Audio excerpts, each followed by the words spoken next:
What's going on, everyone? So let's say you are sitting at home and you are riding the poverty pony like me, and you love the Q Honey Badger, and you want something silent because it's great for personal protection when it comes to home defense, or you want to take something out and not necessarily need your hearing protection. But in building something along the lines of this, you've noticed that, well, it still makes noise.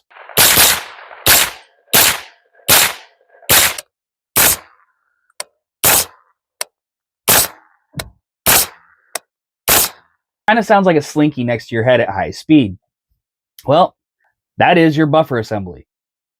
It's making noise. You can hear the weights.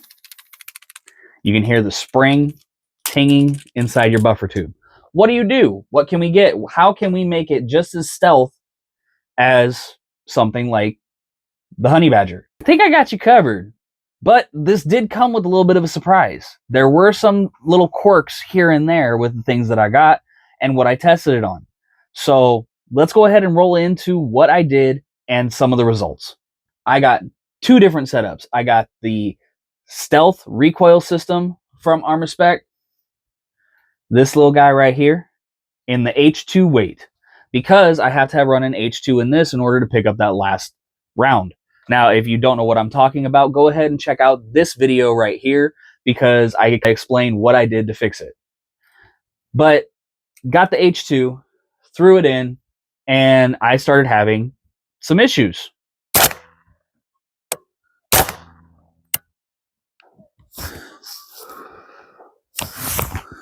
I jammed it. Uh-oh. Let's see.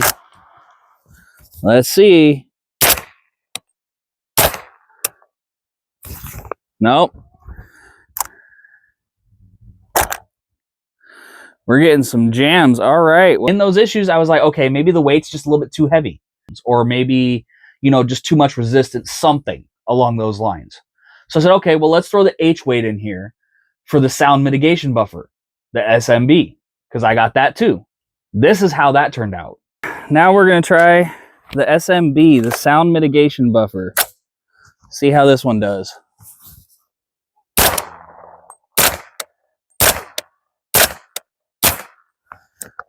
Oh, that one worked.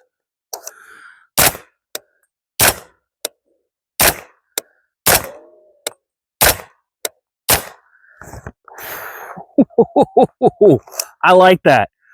That makes it a stealth boy all the way. Holy crap. That is so much quieter. That is so much quieter.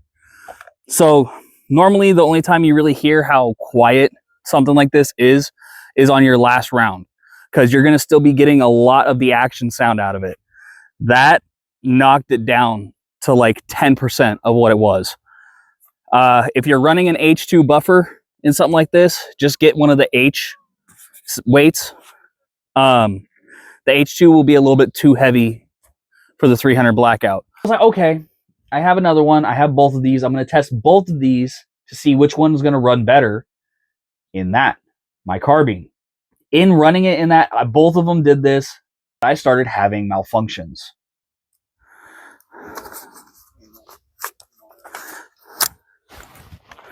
I swear to God.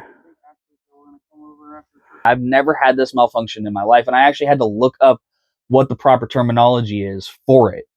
And lo and behold, for Washington people, the acronym, it's a BOB.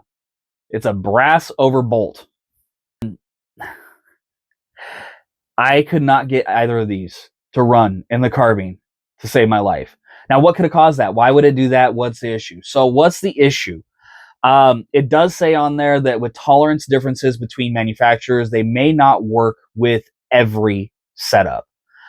This setup, like I said, you're riding the poverty pony. This is an Anderson lower.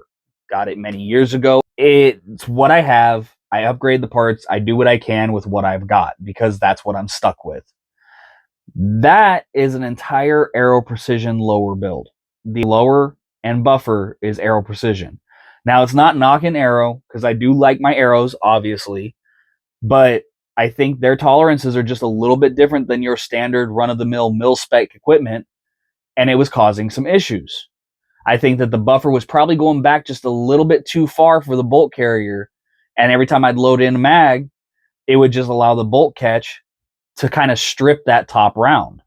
So I think it was just causing just that little bit of an issue, just enough to cause that problem. When it comes to a bob, what is it?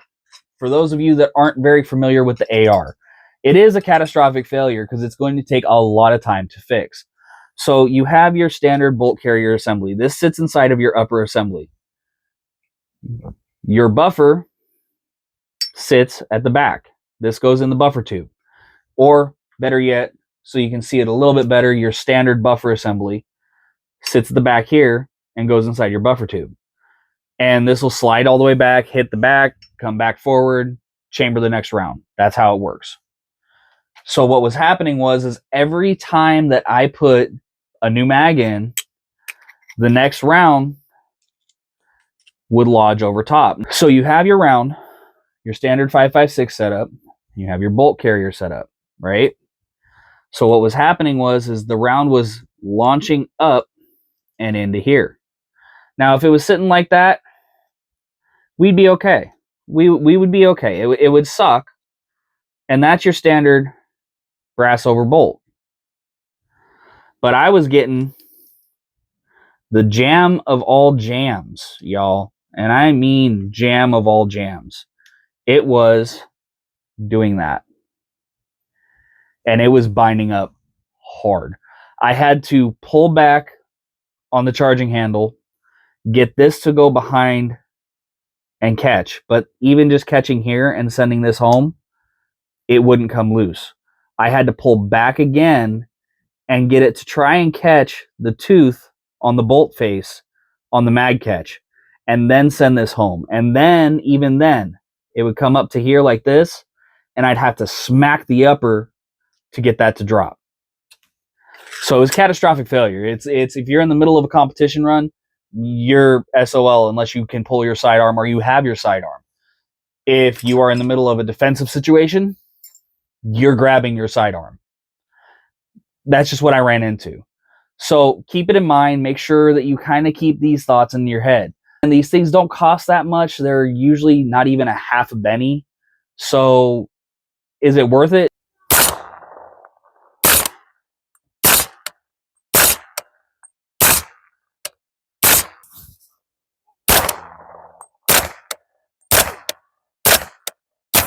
I'd snag one to see and just see if it'll run in your setup. Now, one thing I haven't tested it with yet is the 5.56 upper that I do have for this thing. If you guys would like to see a video of me testing that with the Sierra 5, let me know down in the comments section. But that's all I got for you guys today. Stay safe, stay savage, and I'll catch you guys on the next one.